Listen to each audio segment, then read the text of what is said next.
¿Qué tal? Buenos días. Me presento. Soy el doctor Jorge Carreño y les doy la más cordial bienvenida a nuestro webinar. Hablemos sobre cáncer cérvico-uterino. Sisnova, tu seguro en salud, como parte de su misión y enfoque en la prevención, creó este programa llamado Prevención y Salud, el cual consta de brindar información de valor sobre enfermedades o padecimientos de mayor frecuencia y preocupación en México. El día de hoy tenemos como invitado especial al doctor Alejandro de León. Él es profesor adscrito al Centro Universitario contra el Cáncer y miembro de la Sociedad Mexicana, Europea y Americana de Oncología, que nos orientará sobre todo el tema de cáncer cérvico-uterino. En este webinar estaremos tocando algunos temas como qué es el cáncer, anatomía femenina, qué es el cáncer de cérvix, la epidemiología, todo el entorno de cáncer en México, los factores de riesgo, principales signos y síntomas, diagnóstico y el tratamiento. Les recuerdo que si llegan a tener alguna pregunta, los invitamos a inscribirse en el espacio de preguntas y respuestas para responderlas al final de la sesión. Doctor Alejandro, bienvenido. Hola, buenas tardes, ¿me escucho bien? Soy el doctor Alejandro de León, mucho gusto, gracias por la presentación, doctor César. Pues un gusto estar aquí compartiendo este espacio con ustedes y agradeciendo al doctor César y a todo el equipo que conforma este programa de prevención y salud, que creo que es una manera de acercarse a la población e informar sobre los padecimientos más importantes. En este caso nos tocó hablar de cáncer. Y pues aquí estoy encantado de estar con ustedes y abierto a cualquier pregunta que quieran realizar. La vamos contestando al final de la presentación. Vamos a tratarlo de hacer algo digerible y entendible. Y siéntanse en la confianza de preguntar cualquier duda por medio del chat. ¿Okay? Bueno, entonces arrancamos.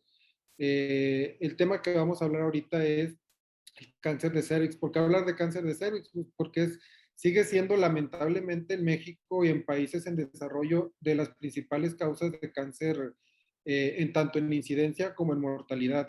En países desarrollados, afortunadamente ya se ha controlado y gracias a la vacunación y los métodos de detección oportuna o prevención, se ha logrado disminuir la tasa de incidencia. En México todavía no llegamos a ese punto como en otro tipo de cánceres, pero para allá vamos. Entonces, vamos a hablar primero, así de manera general, qué es el cáncer. Y esto aplica para todos los cánceres, tanto de mama, de cervix, cualquier tipo de cáncer. Es un grupo de células que pertenecen al órgano en cuestión, en este caso es de cervix, y que normalmente las células dentro del órgano tienen una vida, crecen, se reproducen, se muere una, otra vive, y ahí llevan un ciclo de vida que va a depender del órgano, qué tan rápido, qué tan lento es ese ciclo.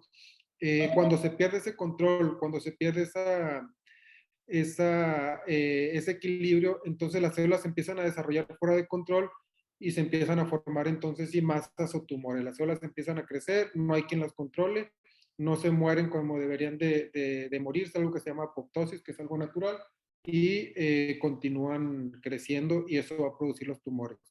Estas pueden ser autosuficientes y pueden dividirse, crecen, como les digo, e invaden órganos, el mismo órgano, órganos vecinos, y ya en etapas más avanzadas, pues se llevan hacia los ganglios linfáticos, que hablamos de eso un poquito más adelante, y a otros órganos, como ya hemos escuchado en algunos casos, que se fue para pulmón, para hueso, para otro sitio. Es importante la anatomía femenina en este tipo de cáncer por la localización. Es un órgano que se encuentra dentro de la pelvis. Dentro de la pelvis tenemos lo que es el útero, tenemos el cuello uterino, que forma parte del útero, y tenemos la vagina. Pero también para cuando hablemos un poquito del tratamiento es importante conocer la anatomía y la relación que tiene hacia adelante con la vejiga, que es esto que se ve aquí, y hacia atrás con el recto. Si vemos, están prácticamente separados por un espacio virtual, no hay una separación como tal entre ellos. Entonces va a ser importante a la hora de definir el tratamiento conocer la extensión y ver el tipo de tratamiento que se va a ofrecer. Entonces tenemos lo que es la matriz, el cuerpo del útero, lo que son los ovarios, las trompas de falopio, y la parte que está entre donde se junta la vagina y el útero es donde tenemos el cervix, lo que le llamamos el cuello uterino, que vendría correspondiendo más o menos a esta parte. En esta imagen que es como si estuviéramos cortados a la mitad, está aquí.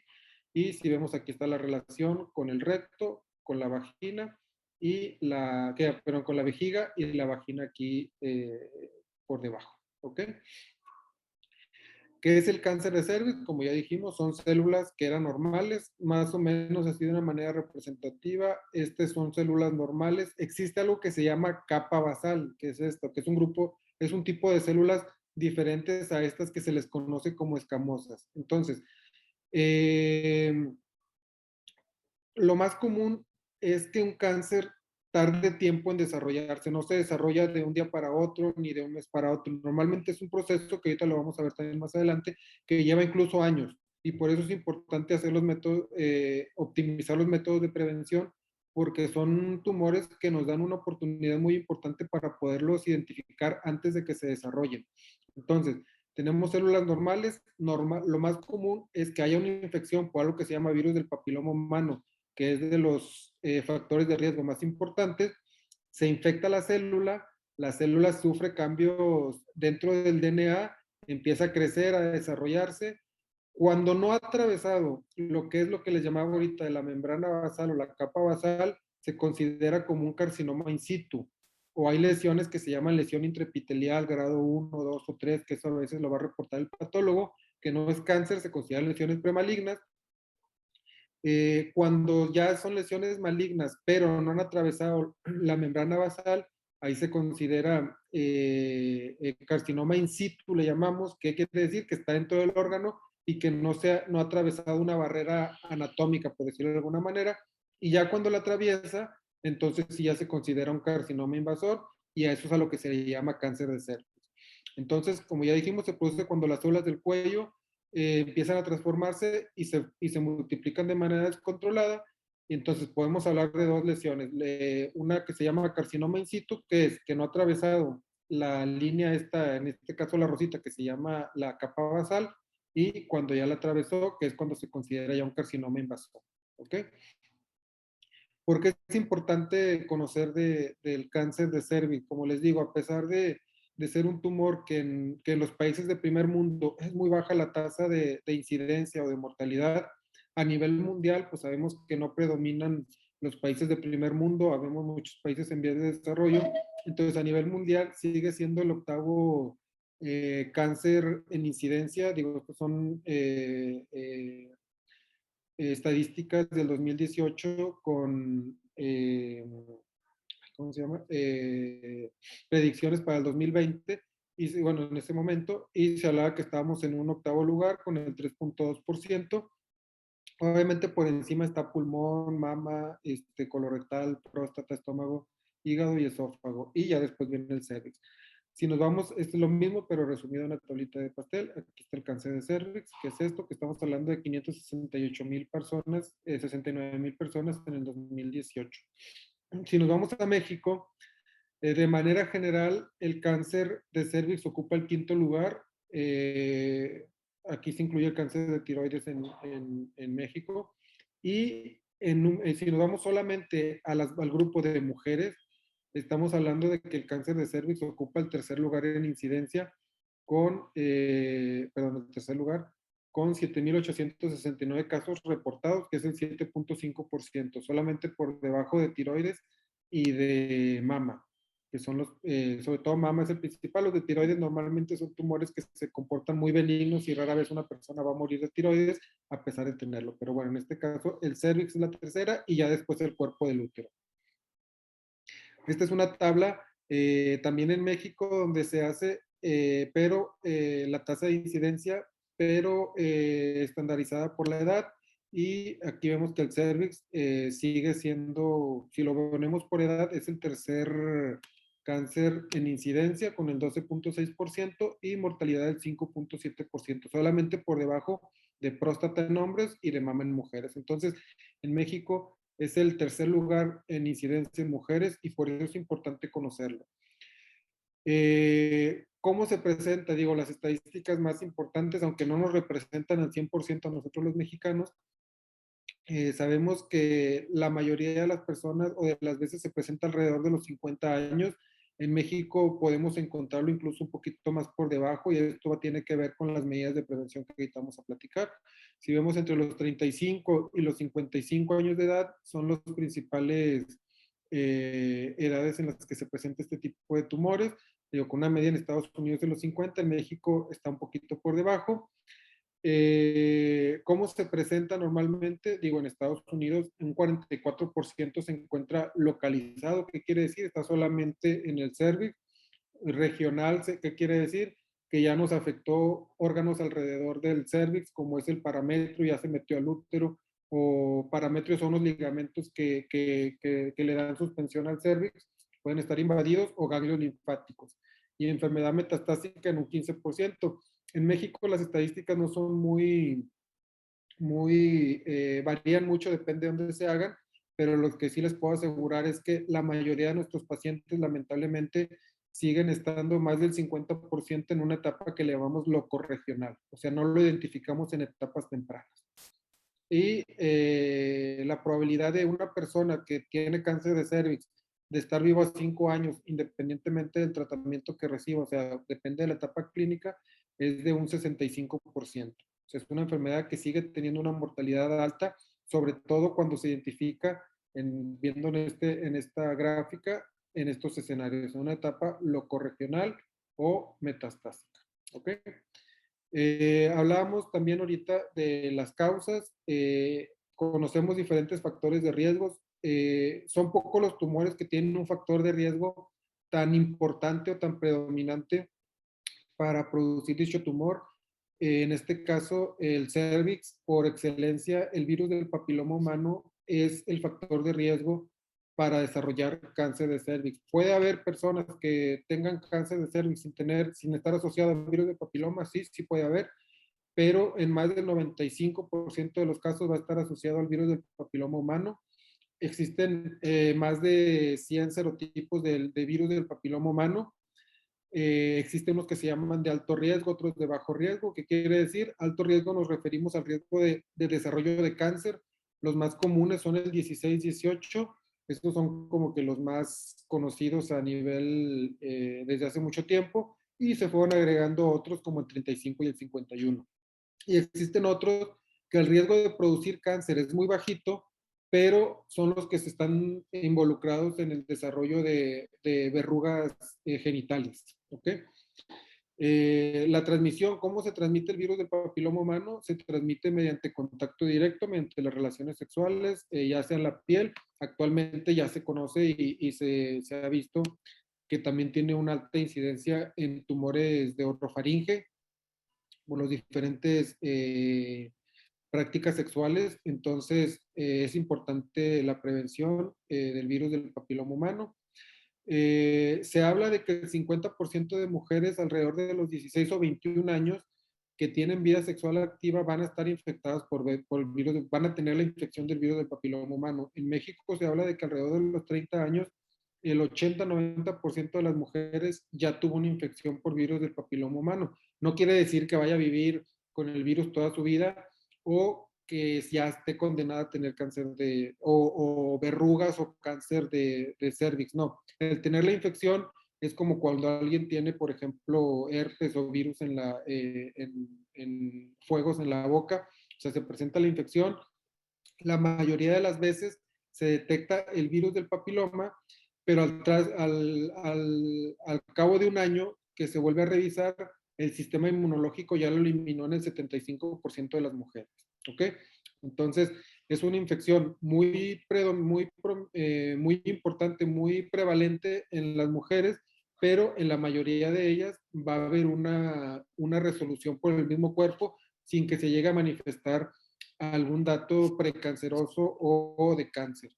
En un tercio de las mujeres va a persistir, que quiere decir que se va a seguir manifestando el virus en las células del cuello uterino y ahí ya se toman otras otras medidas, dependiendo del tipo de virus, se puede hacer algo que se llama colposcopía, que ahorita lo platicamos, y dependiendo si hay lesiones o no, se toman biopsias o se da algún tipo de tratamiento local, que puede ser con crioablación, que es que con frío, o algo que es eliminar con láser, o hacer diferentes tipos de tratamientos, que eso ya lo hace el ginecólogo. No estar tratando un cáncer, está tratando una posible lesión premaligna.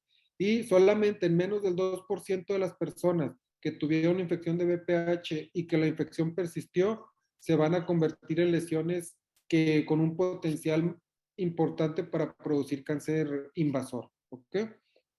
Entonces, el tener cáncer, el virus del papiloma humano, definitivamente, pues quisiéramos no tenerlo. Por estadística, muchos lo vamos a tener.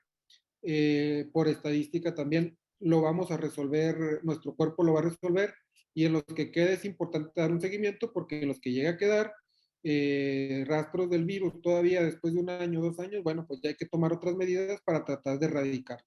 ¿Ok?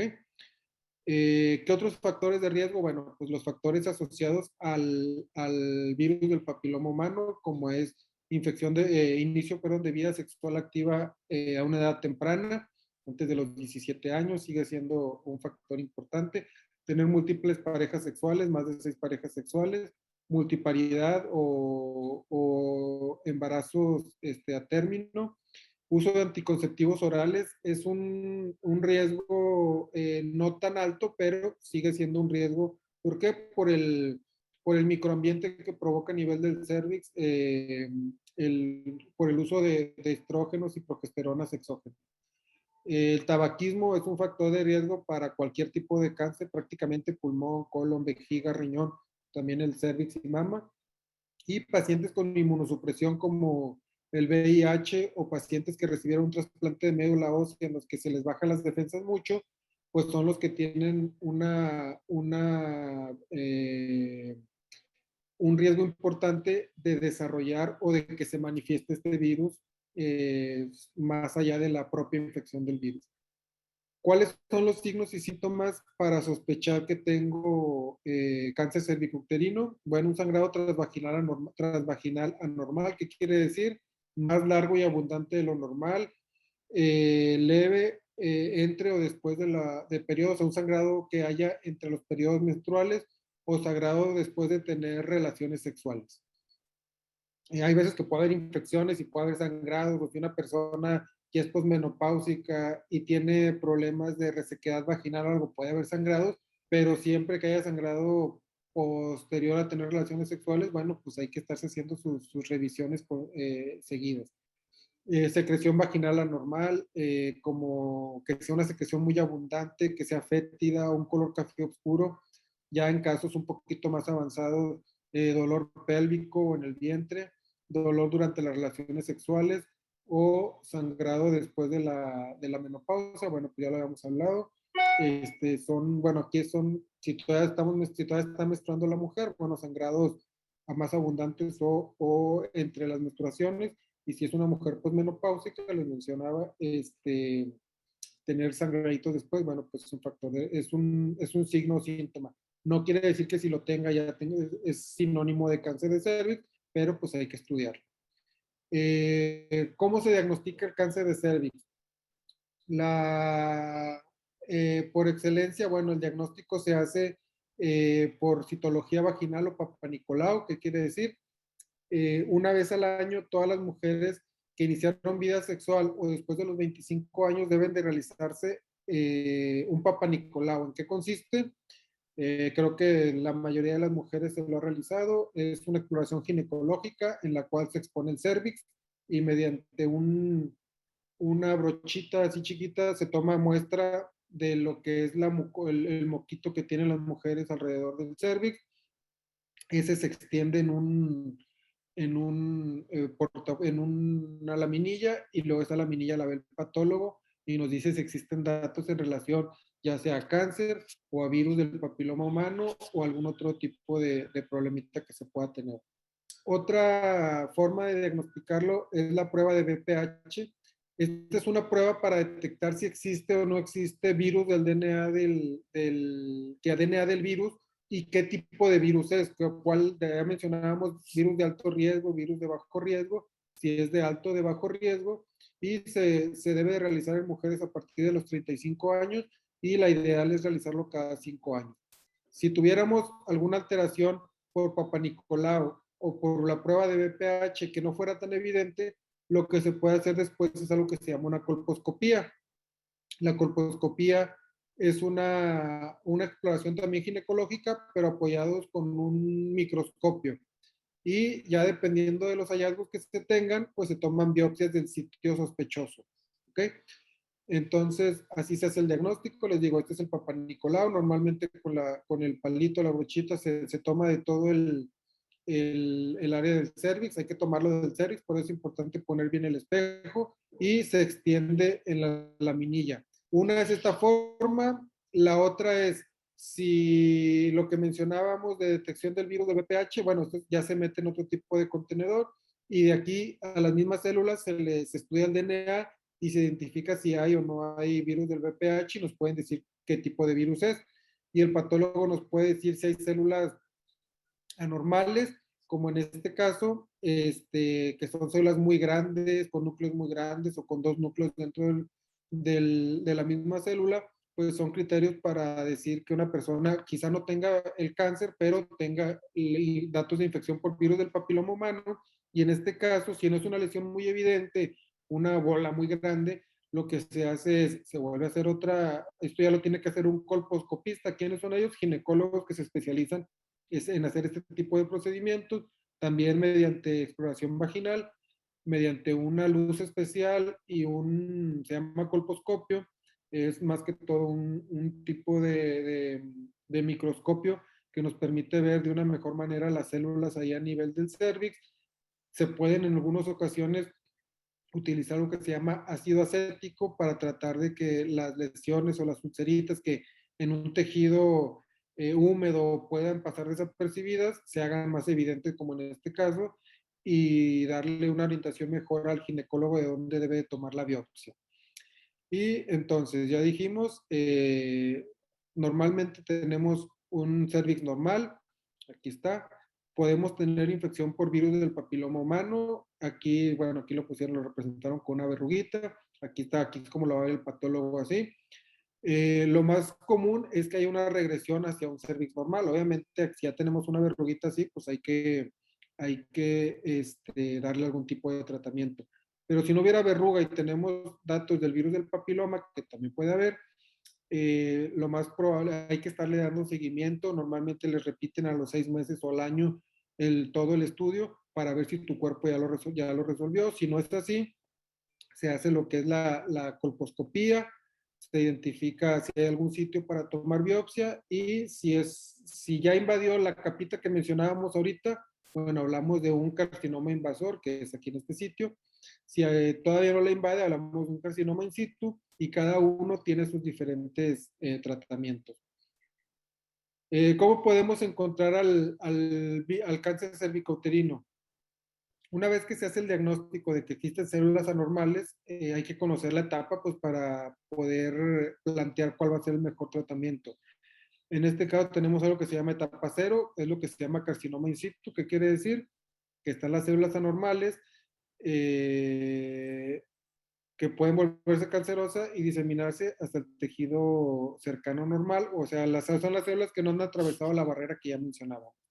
La etapa 1 son tumores localizados en el cuello uterino, que quiere decir que solamente están en el cervix, no involucra nada en la vagina ni los ligamentos que están entre el cervix y la vagina, tampoco involucran ganglios y son tumores que normalmente miden menos de 4 centímetros.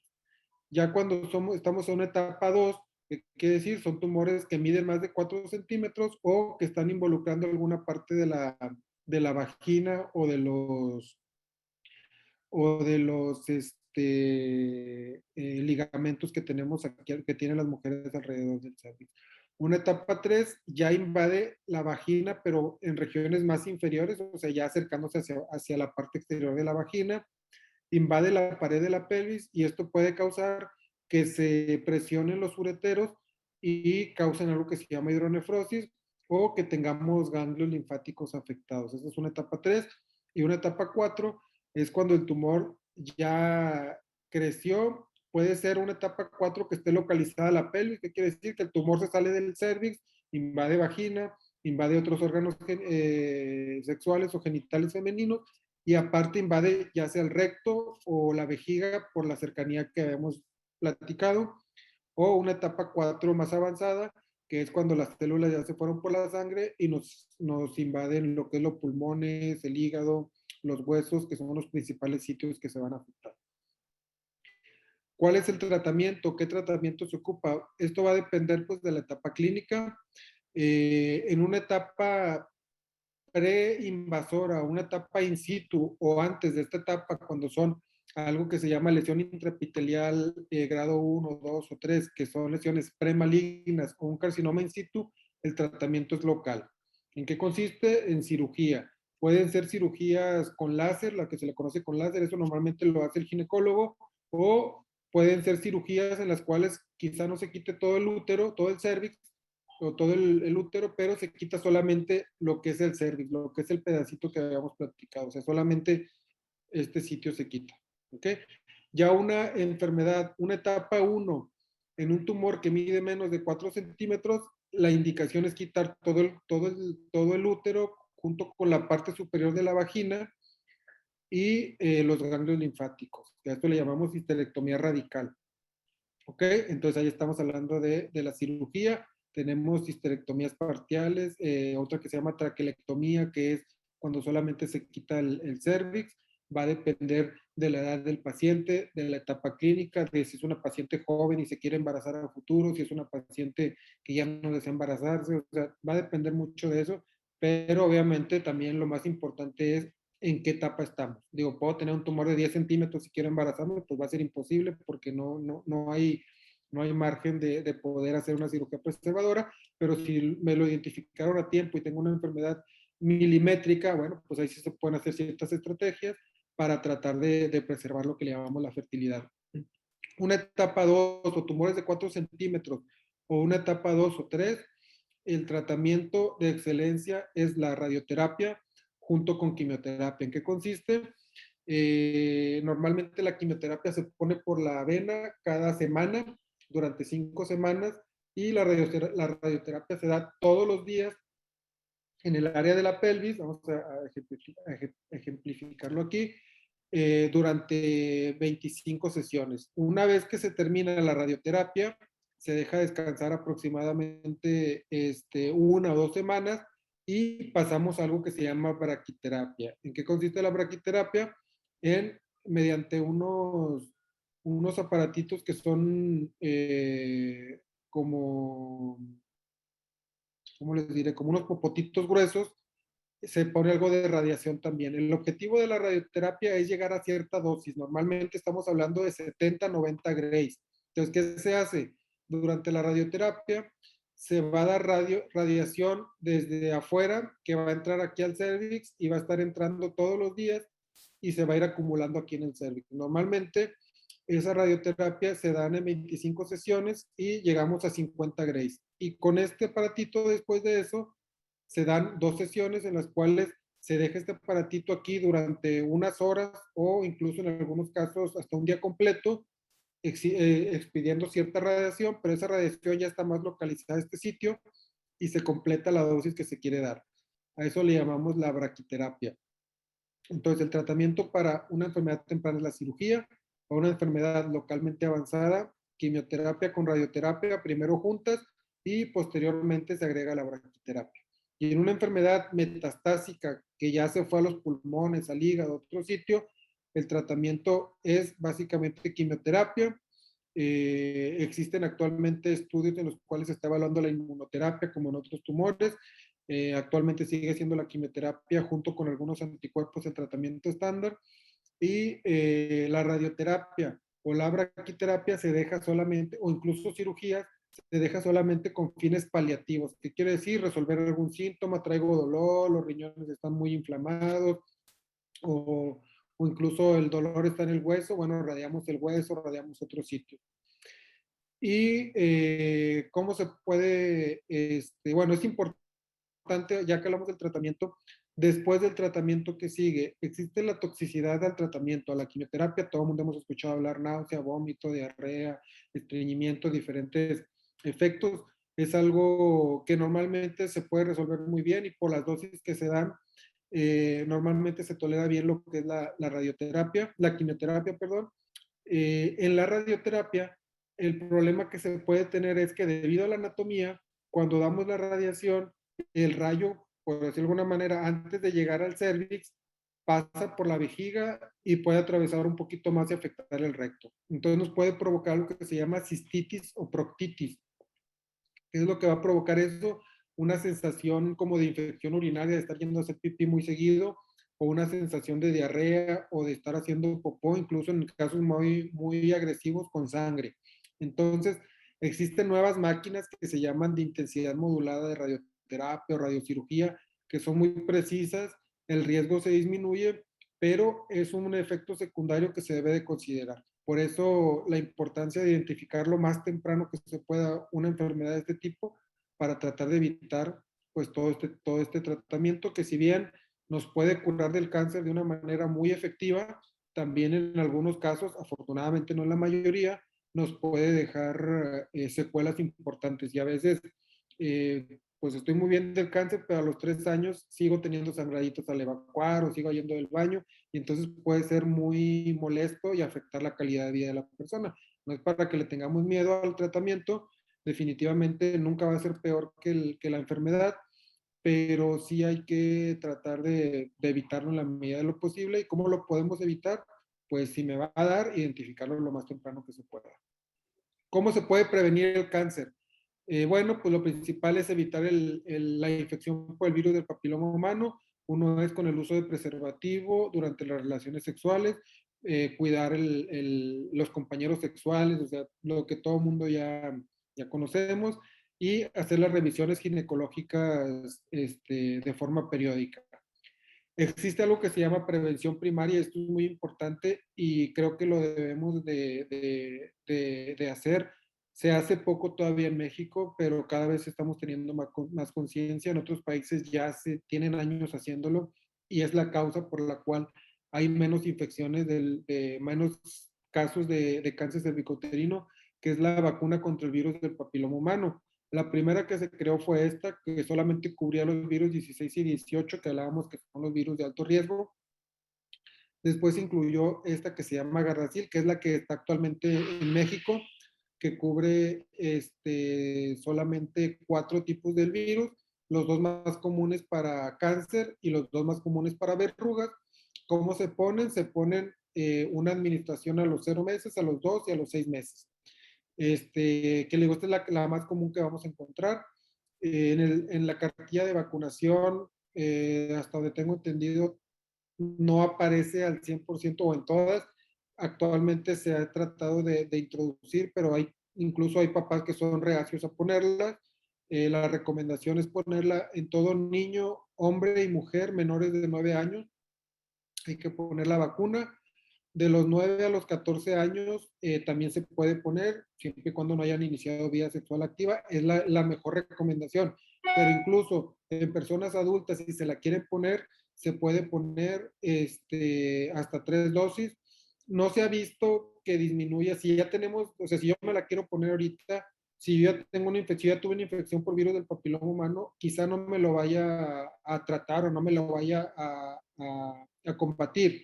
Lo que sí va a hacer es que si yo tuve la infección por el virus 11, bueno, pues me va a proteger contra la del 6, la del 16 y la del 18, no solamente con la del 11. La del 11 a lo mejor ya provocó ya algún daño o mi cuerpo ya lo resolvió y mi cuerpo ya tiene anticuerpos para ese virus. Pero los que no he estado expuesto, pues sí me va a proteger. Entonces, a pesar de que no es una recomendación abierta, eso se recomienda que se platique con el paciente o con el ginecólogo y el paciente sobre todo, o el urólogo en este caso, y por lo general los ginecólogos y los urólogos les van a recomendar, si no te vacunaste y si ya tuviste infección por el virus y no sabemos cuál fue, como quiera vacúnate. O sea, vacúnate, son 3 vacunas, sí, no son tan económicas, digo, estarán como en 2,000 pesos cada una, pero sí es más el beneficio que nos pueden dar, pero la indicación es así, no está en discusión, es la de los niños, a todos los niños menores de 9 años, o en la escuela, vamos a ponerle las vacunas y a evitar tanto el riesgo de virus, de infecciones por virus del papiloma, y esto nos va a disminuir el riesgo en cáncer de cervix en mujeres, cáncer anal, cáncer orofaringeo, ya también se ha visto una mejoría, y cáncer de pene en niños. Y bueno, la vacuna, la mejorcita es esta, que es la que tiene 9 virus, 9, o sea, previene contra 9 tipos de virus, pero esta todavía no se consigue en México, esta en Estados Unidos hay, pero en México todavía no hay. ¿Ok? Y pues básicamente hasta aquí la presentación. No sé si tengan alguna pregunta. Primero, para llevarnos, creo que lo más importante es la prevención. ¿Cómo lo prevenimos? Uno, cuidando nuestros hábitos sexuales, siendo responsables. La segunda manera es, en el caso de las mujeres, acudir con su ginecólogo una vez que se inicie la vida sexual, y en caso de detectarse un virus del papiloma, una lesión premaligna, no quiere decir, no es sinónimo de que voy a tener cáncer o de que tengo cáncer, quiere decir que tengo que prestar más atención, dar seguimiento, y si probablemente lo más seguro es que mi cuerpo lo elimine, excelente, pero si no lo elimina completamente, el ginecólogo va a hacer lo necesario para resolverlo y no llegar al cáncer. Y bueno, y si ya tenemos un cáncer, pues tratar de identificarlo lo más temprano que se pueda para poder ofrecer el mejor tratamiento y con las menores toxicidades o comorbilidades. Y lo otro importante, pues lo que es el tabaquismo, tratar de eliminarlo, y la vacuna del virus del papiloma humano. Si nosotros ya somos adultos, bueno, puede estar ahí más en discusión o platicarlo con el ginecólogo, cuál sería el beneficio. Riesgo no habría ninguno más que el económico. Beneficio pudiera haber alguno, eso ya lo pueden platicar con su ginecólogo. Pero a los niños ahí sí definitivamente no debería de haber ninguna duda en que se deben de vacunar, sobre todo si no han estado expuestos, que es lo que esperamos, al virus del papiloma humano. Y pues básicamente, ¿alguna duda, alguna pregunta, doctor? No sé si tengan ahí ustedes en el chat. Claro que sí. Muchas gracias, doctor Alejandro. Muy, muy interesante toda esta información que nos compartes. Y sí, afortunadamente estamos teniendo muchas preguntas y voy a empezar con algunas, Doc. Esperemos nos dé tiempo de poder responder todas. Y una de las preguntas que nos hacen, ¿a qué edad es más propenso tener cáncer de cervix? Normalmente, y como ya lo veíamos ahorita, más o menos entre los 40, 50, en México está por debajo de en Estados Unidos alrededor de los 50, 55, que es donde están las mejores estadísticas. En México todavía lo vemos por debajo, alrededor de los 40, entre los 40 y los 50 años es la edad en la que se presenta el cáncer. Pero la vigilancia o los Papá Nicolau, como ya dijimos, se debe de hacer a partir de los 25 años o cuando se inicia la vida sexual, y estarlo haciendo anualmente. Perfecto. Otra pregunta que nos hacen es si el cáncer cervicouterino es hereditario. No, el cáncer cervicouterino no es hereditario. Hay situaciones que anteriormente estaban relacionadas con toma de algunos medicamentos durante el embarazo, sobre todo hormonales, y predisponían a tener cáncer de cervix en mujeres jóvenes. Pero esos medicamentos, para empezar, ya no existen, y entonces, digo, no era hereditario, había un riesgo de congénito. ¿Por qué? Porque se tomaron ciertos medicamentos durante el embarazo, pero no hay una causa hereditaria como mama o como ovario, no. Perfecto, Doc, muchas gracias. Otra pregunta que hacen que es post-tratamiento, ¿cómo saber si ha regresado el cáncer? Ok, una vez que se termina el tratamiento, si se operó, bueno, pues hay que estarse vigilando como quiera con el ginecólogo. Muchas veces con la cirugía es suficiente, a veces se ocupa aparte radiación, a veces se ocupa quimioradio. Como les digo, esto va a depender de las características así particulares. Pero una vez que se terminó el tratamiento hay que continuar vigilando. ¿Y en qué consiste la vigilancia? Normalmente lo hacemos cada 3 meses, los primeros años, siempre y cuando todo se vea normal, con una exploración ginecológica, toma de muestra de Papá Nicolau, estudios de imagen, TAC, resonancia. Muchas veces nos vamos a topar con los casos que les comentaba, que no se operan y que se les da radioterapia y quimioterapia, que el tumor que estaba solamente se desaparece y queda como una cicatriz. Entonces hay que estar vigilándola. El ginecólogo tiene que estarle haciendo sus estudios cada cierto tiempo, como les digo al principio es cada 3 meses, y si nos vuelven a salir células tumorales, bueno, pues hay que iniciar otra vez el abordaje para volverlo a tratar.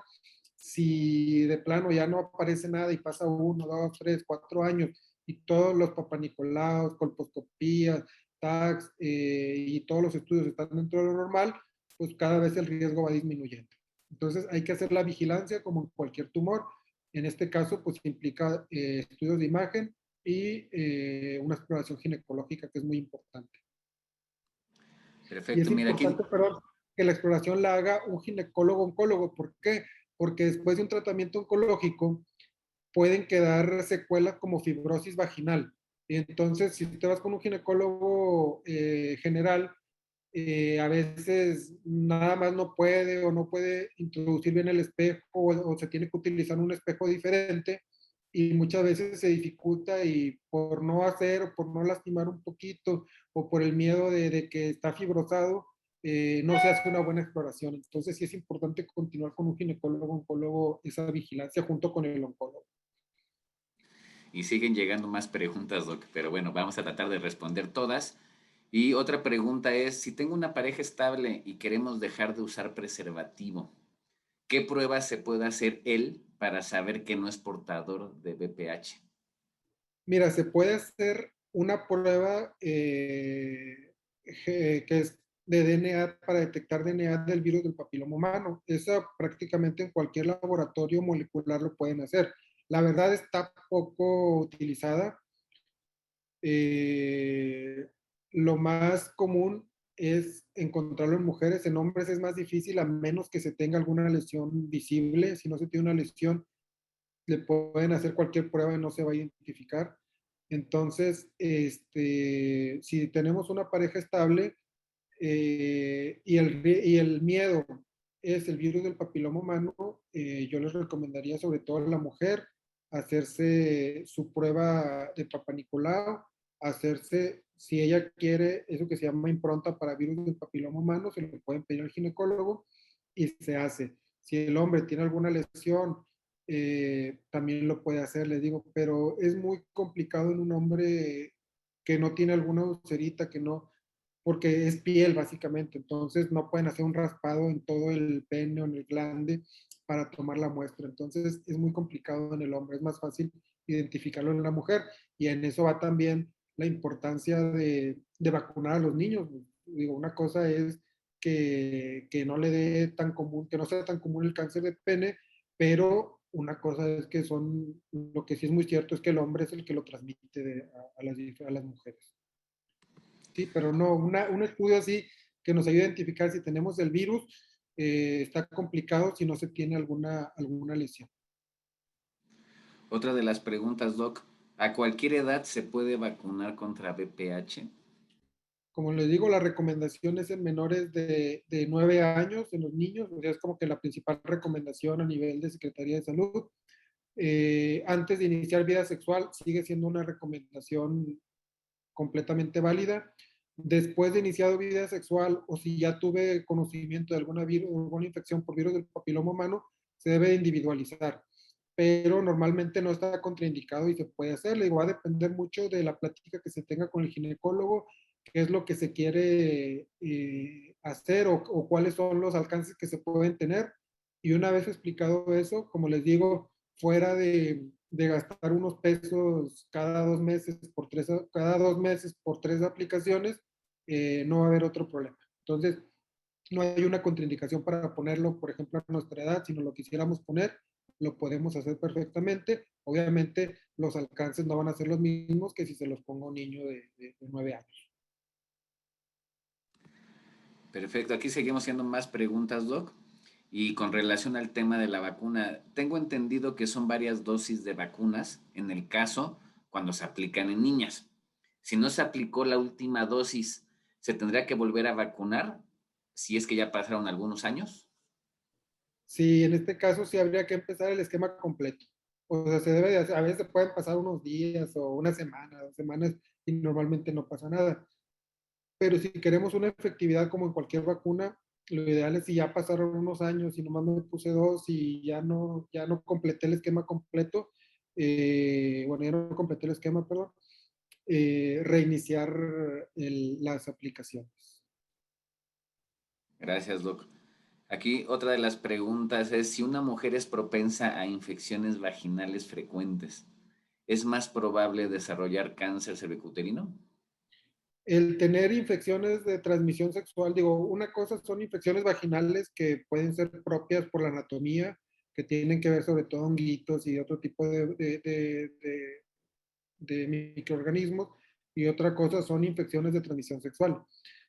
Cuando tenemos muchas infecciones de transmisión sexual o infecciones en general, estamos más propensos a que si estoy en contacto con el virus del papiloma humano, penetre más fácilmente a las células. ¿Sí?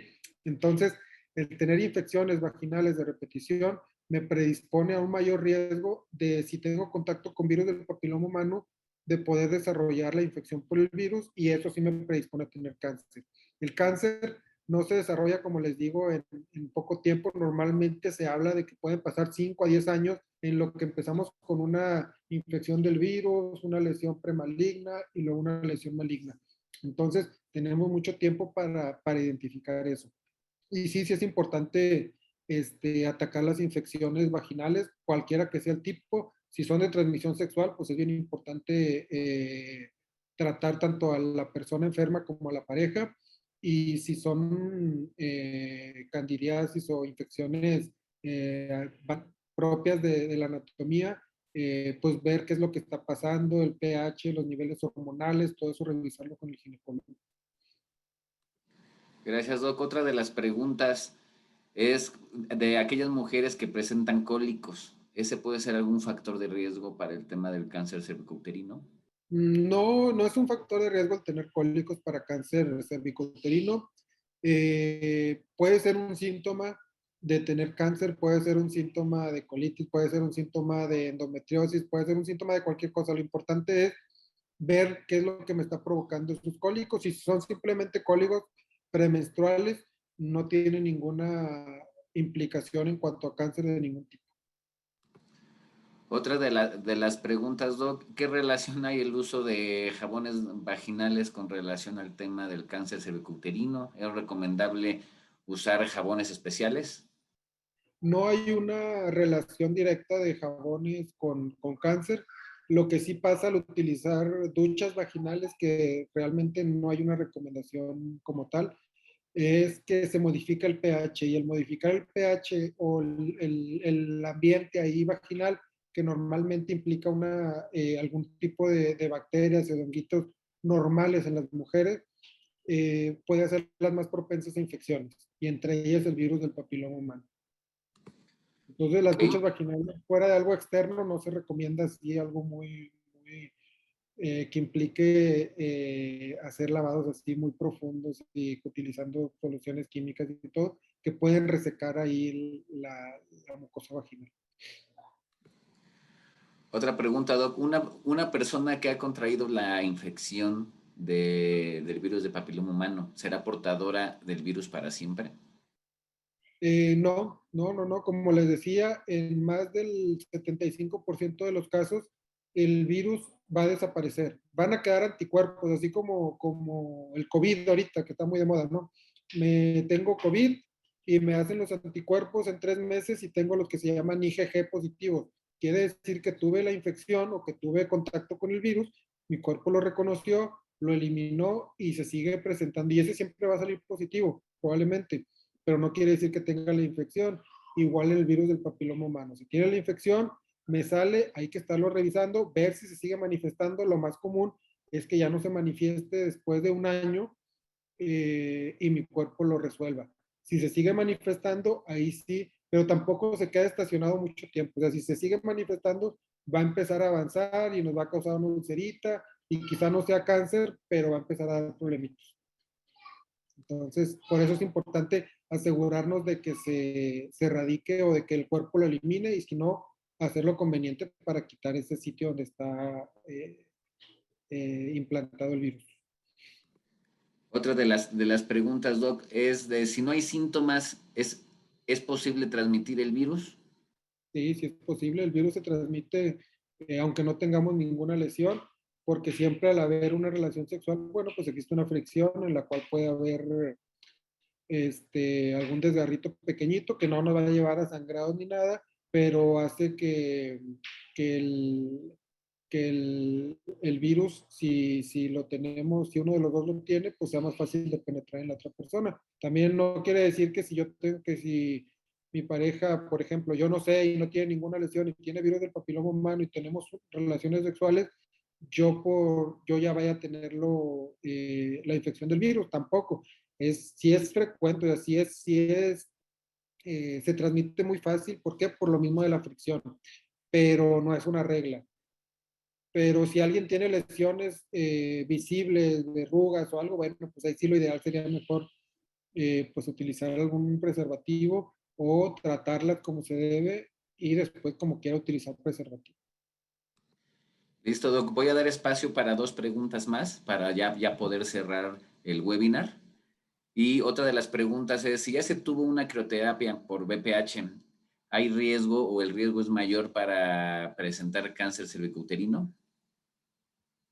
En este caso se habla de que el virus progresó, nos provocó algo que se llama una lesión intraepitelial que no llega a ser cáncer, se trató, eh, hay que estarlo vigilando. ¿Sí? El riesgo comparado con alguien que no tuvo necesidad de llegar a la crioterapia sí es ligeramente mayor, pero tampoco es sinónimo de que a fuerza me vaya a dar cáncer.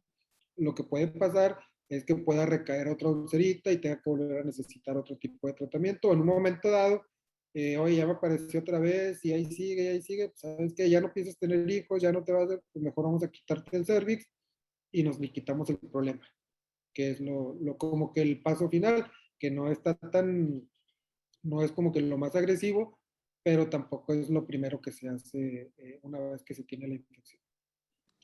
Perfecto, Doc. Y ya una última pregunta para poder cerrar la charla del día de hoy. ¿El tratamiento de cáncer de cuello de útero afecta la capacidad reproductiva? En el caso de bueno, pues sí, sí, el tratamiento, cuando es cirugía, como les decía, si es una mujer joven con una enfermedad temprana, se puede hacer una cirugía en la cual solamente se quita el cervix y si la mujer se quiere embarazar, bueno, pues ya mediante apoyo con biología de la reproducción, este, se hacen ciertos procedimientos para evitar abortos relacionados con la cirugía.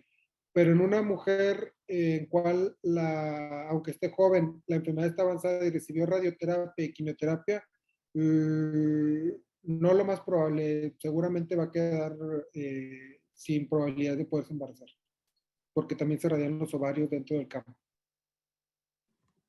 Perfecto, pues bueno, muchas gracias a todos por su asistencia.